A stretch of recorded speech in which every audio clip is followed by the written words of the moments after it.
ई world record 2000 feet लंबा canvas पर जे Mithila painting बनल जा रहल है। वर्ल्ड रिकॉर्ड में दूटा हमर बूढ़ दादी जिनकर एज 80 वर्ष से ऊपर छन सेहो वर्ल्ड रिकॉर्ड में अपन सहभागिता दऽ रहल छथिन, जे रामायण से जुड़ल अभिन्न थीम पर पेंटिंग कर रहल छथि। राजा जनक जी खेत जोत रहल छथि और खेत जोतै काल में धरती से मैया जानकी जे निकलै छथि ओ थीम छनि। की नाम छै दादी?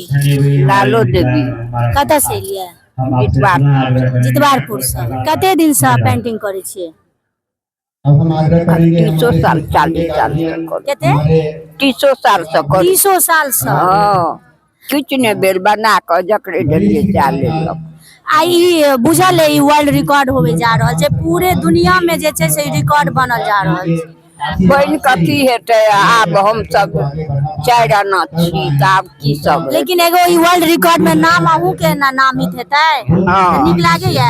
हाँ, नीक क्या ने लागत, धिया पुता जते आगू बढ़ते हमरा सब पाइए। पेंटिंग कला संस्कृति विभाग में जेते और तो वर्ल्ड रिकॉर्ड बनते।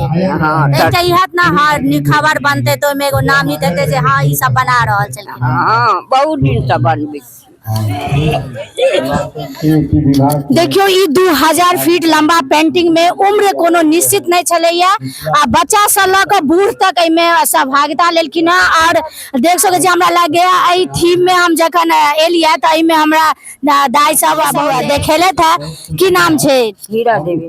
कते दिन से बहुत दिन लक 50 वर्ष लक करिचा त बूढ़ भ गेल। बूढ़ भ गेल, लेकिन बूढ़ में ई जे 2000 लंबा फीट बना रहल छी वर्ल्ड रिकॉर्ड होवे जा रहल है। की करिए, बूढ़ भेलो हाथ टूटल है, कथी ले कहू जो अबैया सेहो ने है होरिया देखे हाथ टूटल है। हाँ, लेकिन आई जे कर रहल छियै की करू, कतेक नीक लागैया?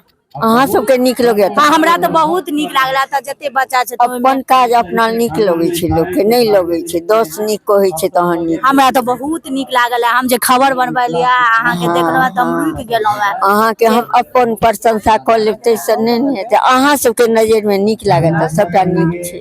घर कतऽ भेल दाई? जितवारपुर। जितवारपुर। कथी एतऽ की पेंटिंग कर रहल छै? की थीम की छै? कथी बना रहल छियै? ई छै अहाँ के जनक जी जे हर जोते छथिन।